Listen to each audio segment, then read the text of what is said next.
Legendary saxophonist Frank Catalano has been lighting up stages across the world with his powerhouse performances and signature sound. With over 150 shows a year, from sold-out venues to major festivals, Frank's influence in jazz and beyond is undeniable. Whether tearing through an electrifying solo at the Hollywood Bowl or crafting a top-charting album, his impact on music spans generations and genres. Today, we dive into his incredible journey, collaborations with rock and jazz icons, and what keeps his passion for the saxophone burning. So, Frank, good to see you. Thanks so much for joining me today. Oh, thanks for having me, Abe. I really appreciate it. Yeah, my pleasure. Frank, the way I discovered your music was quite some time ago. I'm talking about 2009, 2010. I went to grad school with a guitar player named Dean Anbar. Oh, I love Dean. Yeah, he's my good friend. So Yeah, so that's he had mentioned that he had played with you, and that you guys were doing some shows together, and that kind of led me into discovering your work. So I'm glad you remember Dean. I didn't know you guys were good friends. well, I guess I haven't seen him for a while now, but when he lived in Chicago, I heard him play, and I needed a bass player to play with me at the Green Mill. And even though he's mostly a guitar player, uh, so someone's like, "Well, Dean's a good player. I think he could like figure it out." It was a last minute thing. And Dean's like, "Well, I'm really more of a guitar player." I'm like, "Okay, well, come back next week and I'll hire you for guitar." And I think he was going to DePaul University at the time where I graduated from. So this was quite some time ago. But I know I've had him play like with me and Randy Brecker in New York and other stuff and some shows in LA. So that I haven't talked with him for a while, but yeah, we were hanging out pretty regularly for a long time. Yeah, So that's he great. probably has a lot of years on Yeah. him. So you're Midwestern, I guess you could say, right? Well, I grew up in Chicago, and I'm in Chicago right now, and I've had a house here in Bucktown neighborhood for a long, long time. But about 10 years ago, my wife and I bought a condo in Greenwich Village. So I would consider myself at this point in time, around the time I got the residency at Birdland Jazz Club, probably being in New York as much as Chicago, and then we're constantly just touring and traveling. So I feel kind of like a nomad at this point, but so yeah, I would say part Chicago, part New York, and then at large, I suppose.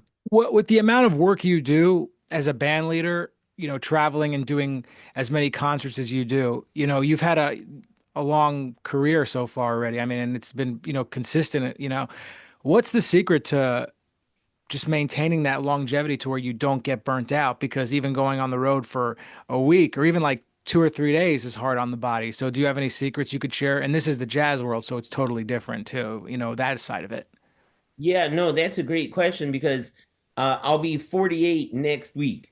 Some places online saying I'm older than I am. Some say younger, but part of it was because when I was a teenager, I was playing regularly with Louis Bellson and also Tony Bennett. And I had to say that I was 21 or older for some of these things. So I actually, as a teenager, started having to say I was a tiny bit older, and but I can say at this point, getting ready to turn 48, I have had a recording career for 30 years now. I've been touring for over 30 years.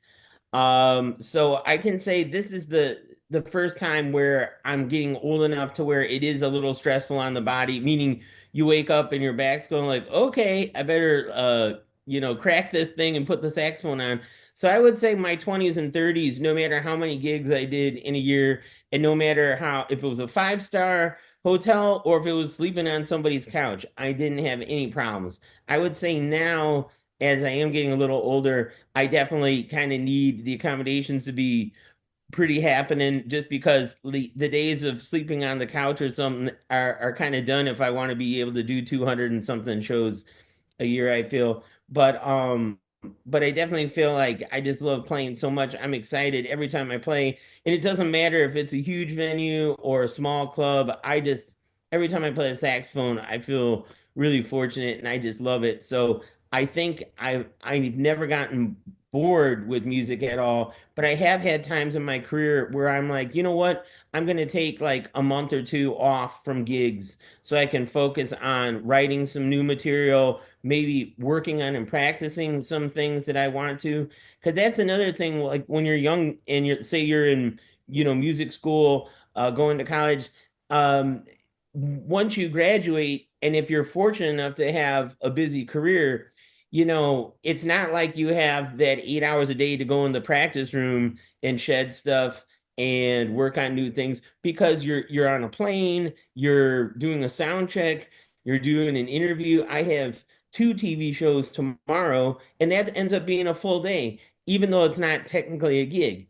So these are all things that, if you're fortunate enough to have them happen, um, you don't really know until you know. Like, you have to really budget time to do these things. So most of January, I kind of took off to work on some new songs and some new material for recording.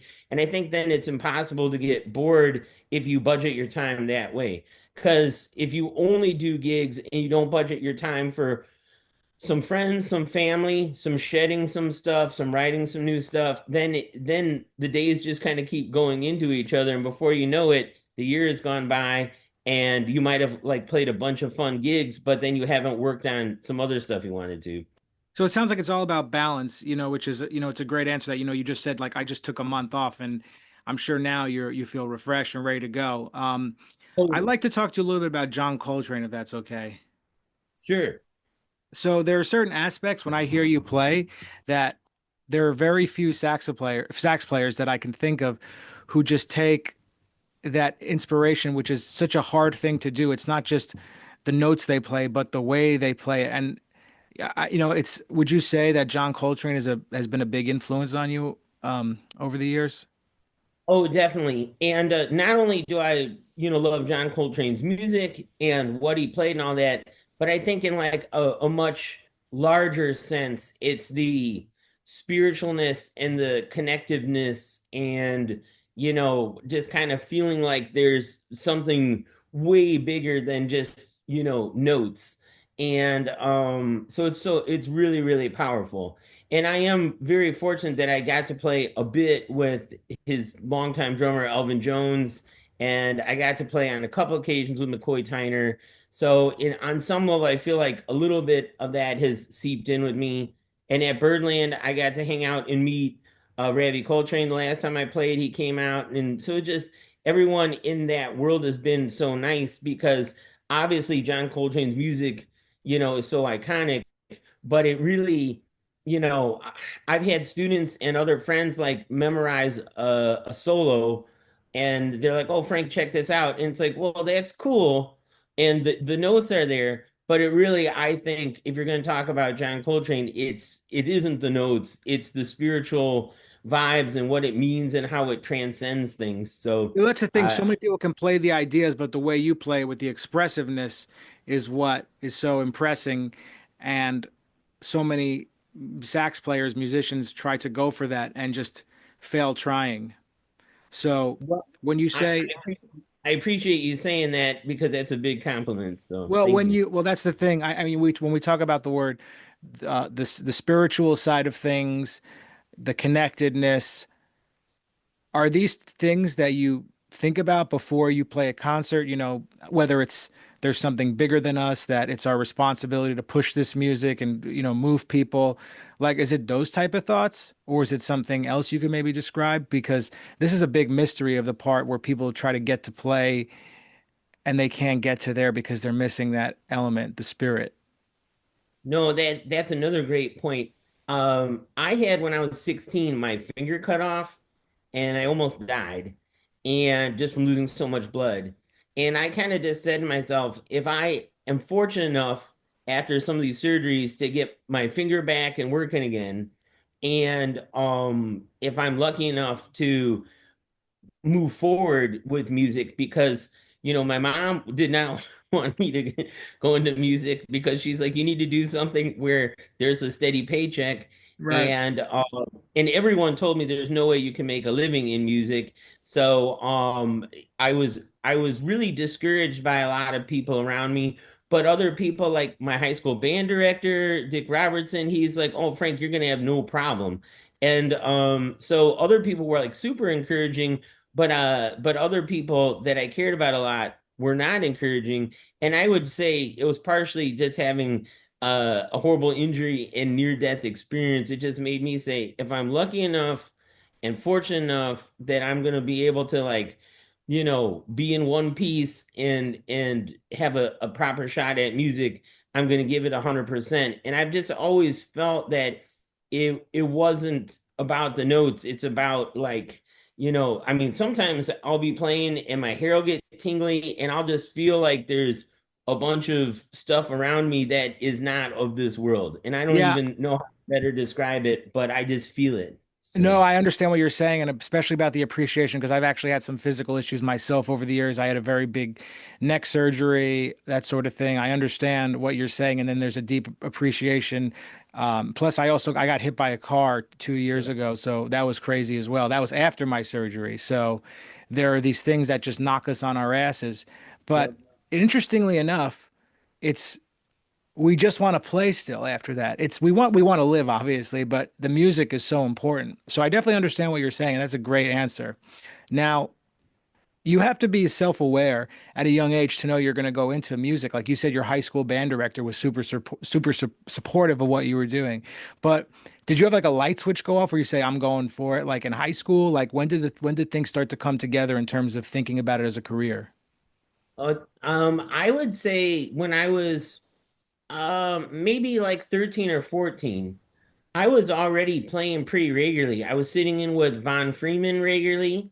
Andy's Jazz Club had already started hiring me. Like I was doing like Tuesdays and stuff, a couple like coffee houses, one in Evanston, by Northwestern. So I was So at, You know Julian Smith, I'm assuming, and yeah, Julian plays with me all the time, and I yeah. love Julian. He's my brother.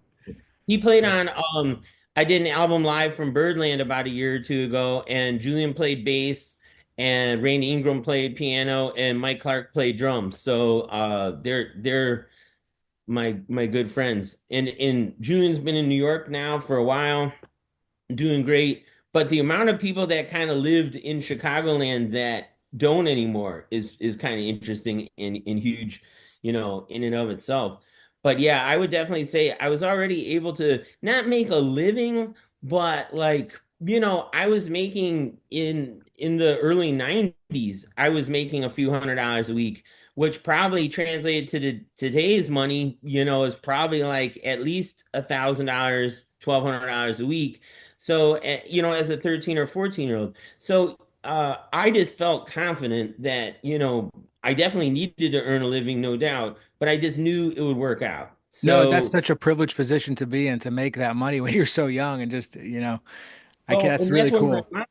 my mom was making almost no money. My dad was nowhere to be found. So my mom was like very concerned about money, like keeping lights on and stuff. And I was just like, hey, listen, I feel like I'm doing pretty good. So I would come home from playing and everyone would pay cash back then. So I'd have a few $100 like on my dresser. I'd come back from school. There'd be like $10. And I So you thought, were supporting your family in a sense, your mother, your uh, mom. definitely my mom and my brother for a couple years without question, and And you're I didn't mind 13. or easily. And that's where I also, when my mom was so adamant about me, when I was offered several full music scholarships, Berkeley, USC, DePaul. And my mom was like, "Oh, that'd be great if you could go to DePaul so you can still be in Chicago. And then maybe instead of the music stuff, you can go to the law school." No, yeah, law school. I'm like, well, I think that's cool, but it's a music scholarship because I want to play music. And my mom is like, no, don't waste your time with that. So it is just funny in hindsight. But at the time, those were some serious conversations. So especially if my mom is upset, heads are gonna roll, so to speak. Well, So that you know what but I really appreciate, Frank, that how open you're being with me because a lot of jazz musicians don't want to let their guard down. I've interviewed so many people, and that's fine, that's their prerogative. But we're all in this world together, and we all go through things and struggle. It's not life is not peaches and cream. That's a new way I think no, about it. It's a mess. it's funny that you mentioned that because I've been on some interviews with people that are my friends that I've been playing with for years, and their answers are so calculated. It's nowhere near the type of answer they would give if we were having a couple drinks after a concert or something. So, I just know, with me personally, I think pretty much, the way I am on stage, the way I am right now, the way I'm just like hanging at a friend's birthday party, I'm pretty much the same. And I also like to just kind of always say from my heart what I truly believe, because I feel like maybe somebody's watching this interview and it can help them in some way. Maybe somebody watches something and disagrees, all that's fine. But if I'm not being 100% myself and not giving an answer from the heart, then there's no way I'm going to be saying something that's going to resonate with somebody, I feel, and maybe in a helpful way. So, but these are all things that I think people go through. If you want to be an artist of any type, whether visual artist, if you want to go into making films, if you want to be a musician, you're going to have family, friends, all types of people either encouraging you, maybe when they shouldn't, Do you or ever watch maybe Woody did. Allen movies ever? Oh, totally. Yeah. He's like, Woody Allen interview, he says, we're all gonna leave this earth. And it's like every 100 years, a new set of people comes in, and it's like, despite this, why do we want to go on living to create the art? We just love it. It makes it worthwhile, that fact. And I this is mean, it's I crazy to think hope about. I hope what we're talking about in our music and everything makes the world a better place. Definitely. Because again, I just feel like if we're not doing stuff to make the world a better place, then kind of like, what are we doing? You know what I mean? Because, Yeah. we should volunteer and try to help stuff. I've been volunteering at Off the Street Club for over 20 years, doing a after work school program, and I just can't do it as much anymore. I'm happy I'm going to see everybody this week, but then in talking with them, I'm trying to get some people to kind of fill in for me and keep that going. So we have to pass the torch. So like when you just said, like every 100 years, a new group of people, the people like Louis Belson, Tony Bennett, all those people as a young person started passing my name around, started hiring me. It helped me out a lot financially. It helped me out a lot just like meeting other people to perform with.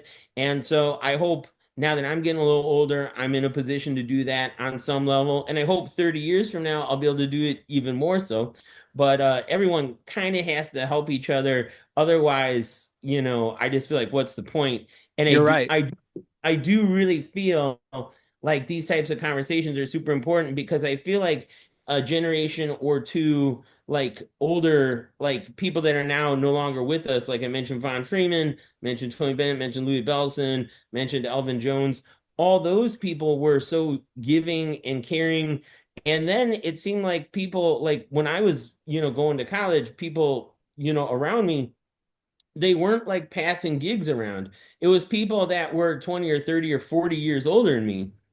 They were going like, "Hey Frank, can you sub for me for this?" And I noticed like I was like giving other saxophone players gigs, like saying, "Hey, this is like a private party type gig. I'm playing at the Green Mill with my band. I can't do it. Would you like to do it?" Never once did they like reciprocate back to me. And I didn't think about it at the time, but a few older musicians were kind of like, if you're giving a bunch of gigs to somebody and they're not reciprocating back or being thoughtful, is that somebody that you really want to keep, doing stuff with? You And know I what? was like, This is so important for you to talk about. Very few people. I've actually, there's only one other person I've talked about this on the podcast with. We need to help each other. And then I don't know what it is. Maybe they're just not aware of and that level that we need to help each other. Maybe, or I don't know. I wouldn't say it's selfish or, I just think they just don't think about it or something. Ignorance is bliss, I guess, right? well, that's a good way to put it. And I think there is a lot of that. Sometimes, unfortunately, people can be really nice to you, like when you're offering them things, but then as soon as you stop, they act not as friendly. And I actually said to somebody the other day, and I had I guess I would call it like a very mild argument. And this is a person I have hired over the years for, I would say, at least 500 gigs. And if you figure like maybe 50 to 100 a year for, a decade. So, and then the person was kind of being salty towards me and wanting more money for one particular gig. And I'm just like, listen, this is what it pays. And there's flights involved, there's hotels involved. And so I know that they see, wow, look at, there's hundreds of people that each paid $50 to get in. But then you look at it like there's so much expenses that go into it. And this is something that the average person maybe doesn't take into They have account. no idea what goes into this process that that's what the pay is. I mean, and you're nice enough to I mean, hopefully you explain. I mean, I would have flipped out. I would have like just been like, take a hike. I, I So, I've had to do that in a couple situations over the years when somebody was very aggressive. That's one thing I just won't deal with because I like to really like the people that I'm performing with. Because I know some musicians, they could be like, oh, so and so isn't a nice person, but they're a wonderful player. I just have never been, of that attitude. I want someone who's a really cool person and a really great player. can I And ask I you a don't, question? Um, sure. I'm sorry, I didn't mean to interrupt you. It was just I don't want to. If Have you ever admired someone's playing and to the point like, so I'm talking like really like you're almost a fan of theirs and then hired them before, but then your perception of who they are as a person completely changed once you got to know them personally? Only a couple times, and one person in You don't have to particular. name them. I'm just curious. It's this one person, out of respect to him, because I've only done a couple things with him, and he is a really nice person and he's a really great player, but he has such a horrible drug and alcohol problem. He kept it under wraps kind of for a couple gigs we did, and I'm like, what a great guy, great player, all's good. Then about maybe 3 or 4 weeks later, we had another set of gigs and he just didn't act the same. And then the next day he was like nowhere to be found. He was just passed out. He had gone through like 3 or 4 bottles of vodka, just a person that needs help and has been in and out of all types of rehab stuff. And we had a whole kind of tour of Europe scheduled that ended up basically getting canceled. So in that case, I feel horrible, A, because this person needs a lot of help. Right. B, um, I can tell is a truly good person, but just can't keep it together. And then C, if a tour gets canceled after spending all this time and energy to book it, you have other people involved that you play with, other musicians, you have concert promoters, you have your manager, you have booking agents, you have all these people. So it's letting all those people down as well, costing time, energy, money, and also, people wanting to make music and having it on the books and on their schedule. So it was at that moment that I just realized this is a really great guy, and I'd be happy at some point down the road to go hang out with him and all that stuff. So no bad vibes. But if are around people like that, they're just going to cause so many problems. And Yeah. then it hurts your reputation because they don't say so and so canceled, they say Frank Catalano canceled or whatever. And it's like, to me, even when I've had broken ankles, all this other stuff, I never cancel gigs because it's like the show must go on. So when there's other people that have that type of um ability to kind of just be like a train wreck, I guess I'd say. Even if I can tell they're kind people and they're not trying to cause harm, they do cause harm. So I definitely try to stay away from those types of people. And you don't really know until you know. I didn't Yeah. realize it was as bad as it was with this person. And then when I start kind of getting a similar vibe off of other people, that's usually when I have to just say, even if they're a great player and they're nice, you can kind of be like, okay, let's play together in the near future. And sometimes they'll get mad. They'll be like, hey, Frank, I thought the gig went well. Why are you hiring this other person? And only one time did I go in to explain it, but I like to Like you have mean some, like you actually told them the truth about what, like yeah, you didn't mix words. yeah. And I just said, you obviously just have a lot of, drug issues going on. And I'm just like, you know, you were one way at the beginning of the gig, and then you changed during the break to the second set, and then you were a whole different player. And I'm like, I mean, we recorded it, so you can even tell your style of playing is different and all this. And this particular dude, instead of getting mad, he just kind of teared up and gave me a hug and just left. Wow. And so he knew I wasn't, making this up. And then I would say for about I would maybe once or twice a year, I would just send him a text message and check in. And usually I got ignored. And then maybe a couple years later, I sent him one. He's like, "Oh, Frank, hey, yeah, I'd really like to do some playing together." So I hired him for a couple things. Was great. I could still tell that there was some issues, but I at least feel like there's good vibes between us. But some people, that's an issue. And I would say that's the only time when I've had to like not hire somebody that I would really like to. In other cases, if some people aren't understanding of the financial thing, like they just want too much money, I respect that, but it just means then that I can't hire them. One time, I think this person in particular was trying to just be a slick negotiator in their mind, and then they're just like, oh, but I can't do it for this because they have all this going on. And I'm just like, oh, well, then I'm sorry. And so then it was like 2 days later, they're like, well, Frank, yeah, I was thinking about it, and I just have so much fun playing with your band, so I'm happy to accept your offer. And I'm like, sorry, bro, but I already hired somebody else because like I had to get like work permits in and all. And you should have then heard the radio silence. Yeah, this is like being a good business person. This is entrepreneurial skills. This is about, we're talking about morals, Yep. ethics, whatever you want to, whatever you want to call it. And then the And the other thing, not to interrupt, but no, no, no, please, with please. this person in particular, and I think this is good just as a business sense, this other person was acting as if it was their band and they were calling the shots. And I had to kind of put this person in their place, because it was like, it's my band. And the person that's calling the shots ultimately are the festival promoters or the club owners because they're kind of deciding who comes in. Right. Um, So I'm not actually the head honcho, even if it is my band. But if let's say you're, playing as a sideman, your name isn't mentioned. It's not like, Frank Catalano and so co-leading. You kind of have to just say, yeah, I'd love to do these, or geez, I guess I can't. But you can't wait a few days and then come back as if, the offer was just waiting for you to. I mean, it just doesn't work like that, is my no, point. I've had similar situations happened. And even another thing too, where you hire a musician and they agree to it, but then they get offered something better and just leave you hanging, which is, Yep. like listen, it's fine. Like I get it. We all have to make a living, but find someone else who can do the job and cover me.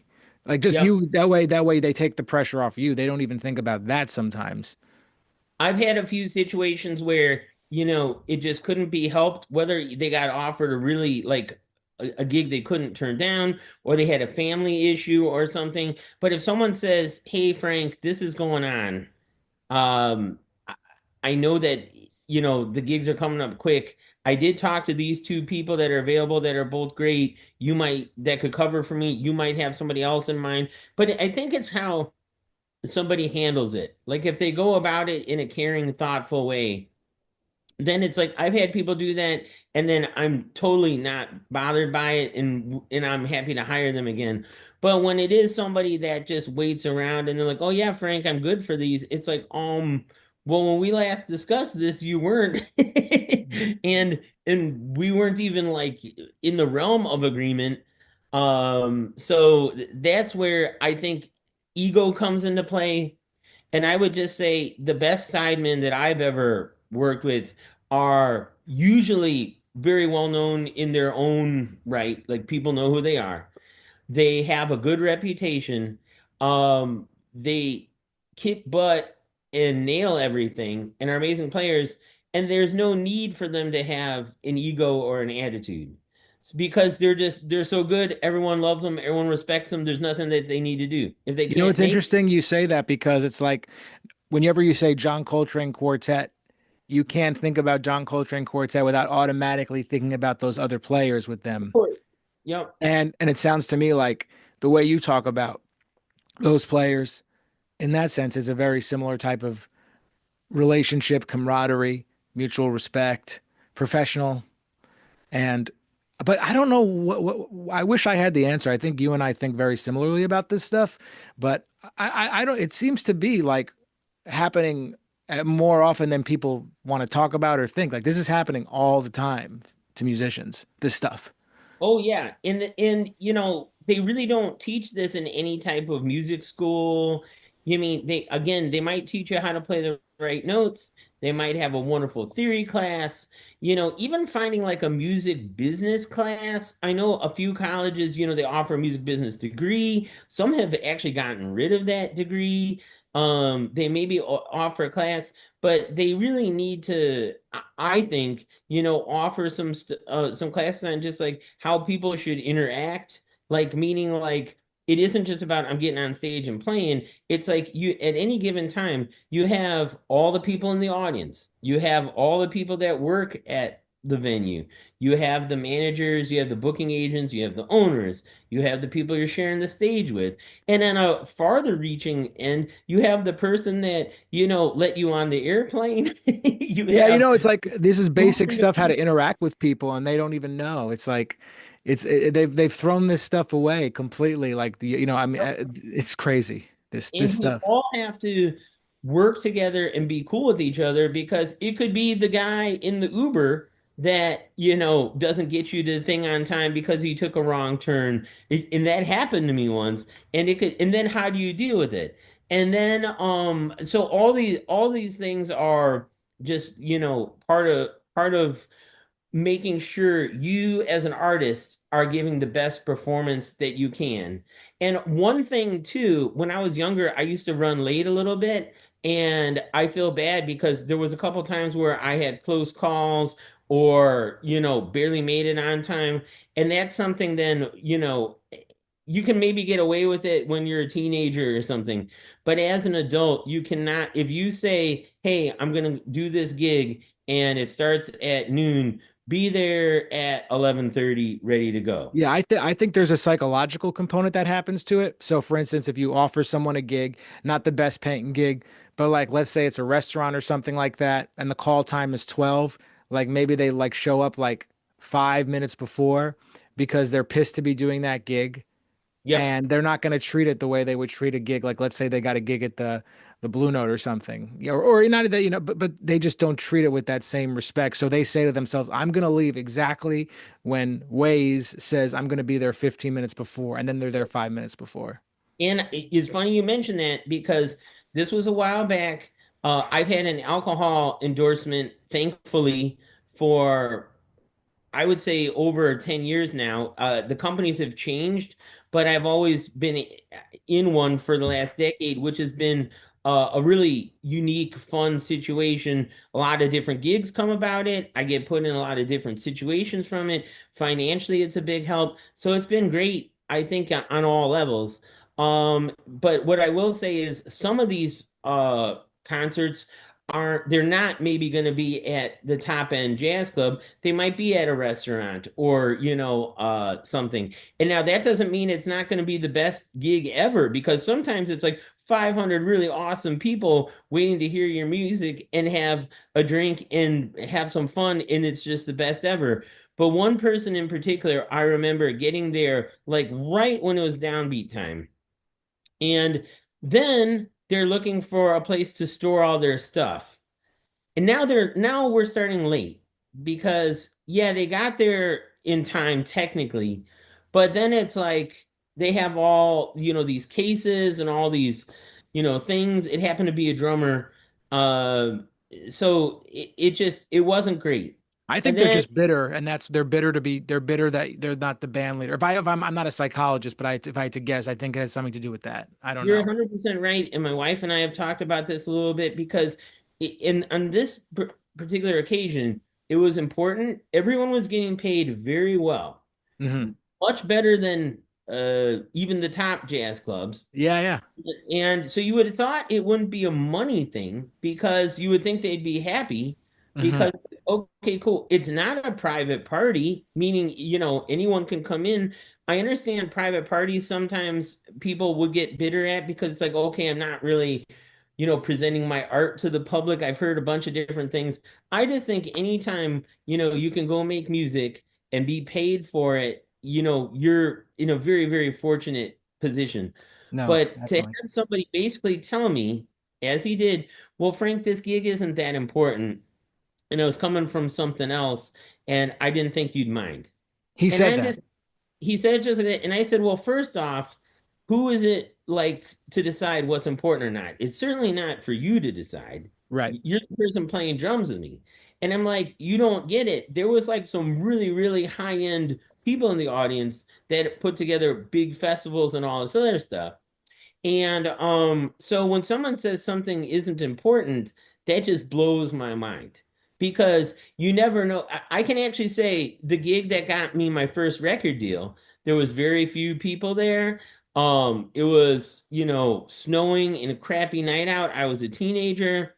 I was sitting in with Charles Erlingham and B3 organ player for the very first time. That was maybe the most important gig of my life in some ways because as I'm thinking about it, 500 plus gigs with Charles Erling came about, which also led to Jimmy Smith and Dr. Lonnie Smith and all these other people. It led to my first record deal. Like, if you remove that one gig from my career, not that I wouldn't have still had a good career, but so many awesome things came out of that one night.